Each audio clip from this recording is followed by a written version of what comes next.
Isa sa mga laging tinatanong ng mga nag-aaral, yung mga new drivers, paano kapag nawalan ka ng preno along the way? Katulad nito, nasa start toll tayo, medyo matulig yung takbo natin, guys. So ano yung gagawin kapag nag-loss of brake ka ngayon? Pag tapak mo ng brake pedal, wala nang kapit, hindi na bumabagal, hindi na natigil. So ang gagawin nyo, huwag kayong magpapanik. Kung may mga kasama kayo, huwag nyo munang sasabihin na nawalan kayo ng preno para hindi sila magpanik at hindi ka rin madamay sa pagpapanik. So ang unang-unang gagawin nyo, guys, kalma, pump the brakes multiple times. Pump nyo ng pump kasi kahit papano mayroon pa yung resistance, at least kakapit pa ng konti yan.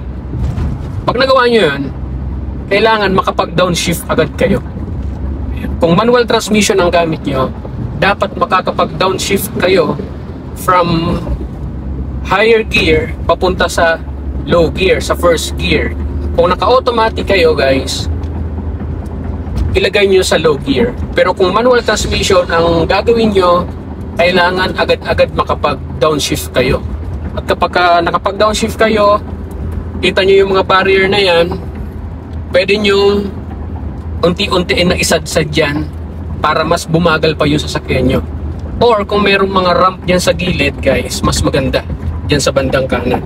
Kasi no choice na kayo, ang iiwasan nyo lagi dito, yung may tatamaan kayo ng mga sasakyan. So, it's either i-hit nyo na lang yung mga barrier dito unti-unti or dyan sa tabi. So yun yung mga proseso, guys, na gagawin nyo. And take note, ginagawa to as much as possible, dapat mabilis, no?